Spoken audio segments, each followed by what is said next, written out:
All right. Good morning, everybody. It is Coach Erica here, your friendly and fabulous online personal trainer and menopause coach. How are you? I like to say that I help women navigate the shit show of menopause. I'm a personal trainer, coach, and fitness company owner. Been doing this for like 17 years now. And every week I show up here almost every week to do just a quick tidbit about health and fitness. What have I got going on right now? I have some spaces in my semi-private training, early morning slot, 6:30 or 7 a.m. So if you need some personal accountability and help with your strength and conditioning program as a female over 40, over 35, then definitely contact me for a free consult. My semi-privates work like this. They max out at 4 people. You get your own workout that you do for 4 weeks straight. So your workout is not the same as everybody else's, and I coach all 4 people at once. It's a half-hour session, coached, but you need to allot about 50 minutes total for your warm-up, cool-down, all that kind of stuff. So if that is of interest for you, I have some slots in the early mornings. Definitely email me or message me and we can chat. So this one's going to be a quick one. Why do you need to eat protein after a workout? I got this question a couple weeks ago from a client, so I thought that I would just real quick jump on this week and explain it. So we know you need to eat before. Most people are like, yeah, I need to eat some carbs to give me some blood sugar to be able to perform my workout, especially if it's a high intensity workout. Why do you need to eat afterwards, and why should it have protein? You need to eat afterwards because exercise puts your body into a catabolic state. That means breaking down, right? So when you are lifting weights, you're straining your muscles and your muscle fibers, and they create little tears.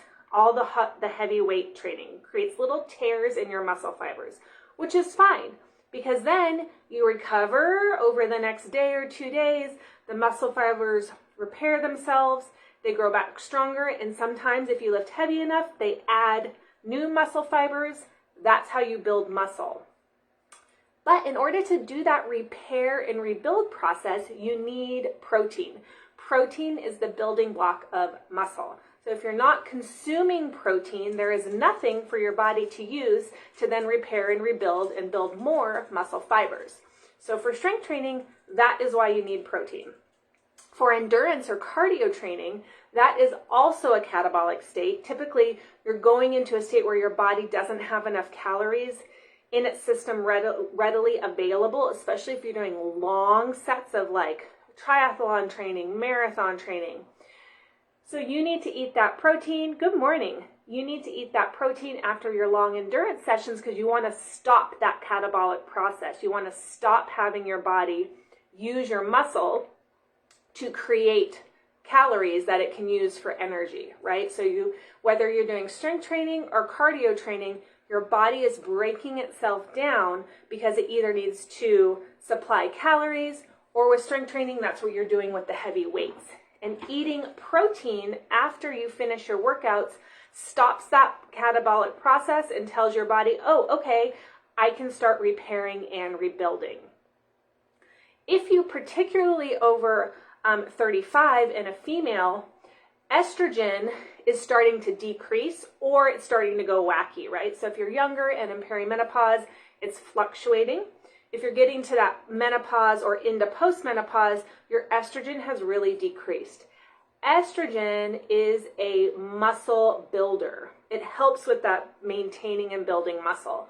And because you no longer have that estrogen, you need to be doing your strength training, but then you also need to be really concentrating on the protein intake so that you can help your body do what estrogen is not doing anymore. How much protein should you be eating? Over the day, you guys know I'm a huge protein fan. Over the whole day, you are aiming to eventually get about 1 gram of protein per pound of target body weight. So say like you want to be 145 pounds, you are working to get 145 grams of protein a day. That's a lot. I have a lot of videos explaining how I do that. And so don't try to go from like 70 a day to 140. Gradually increase until you can get your mark, hit your mark. Also, when do you want to have it? There's a very finite amount of time, which is 30 minutes or less after you finish your workout, when you are like primed for using and taking up that protein. If you do it later than that, it's not like your body's not going to use it. It's just, it's the hungriest for that protein in that 30-minute window. And for women, we really see that it starts to decrease that window after 30 minutes. So after 30 minutes, you want to try to get in something food-wise, carbs to replace the blood sugar that you used, protein to start building back that muscle and stopping that catabolic process.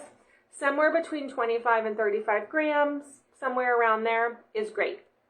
Apple and peanut butter toast, a protein shake, some nuts and fruit. All of those are examples of carbs with protein. So, do me a favor, do a little check, look at your workout routine. Are you eating something that includes protein within that 30-minute window after you are finishing your workouts? If not, your homework for the next week is to start figuring out how to do that. And if you have more specific questions, then you can pop them into the reply or comments below, or you can send me a message. All right, go out, make it a great day, and I will see you guys soon.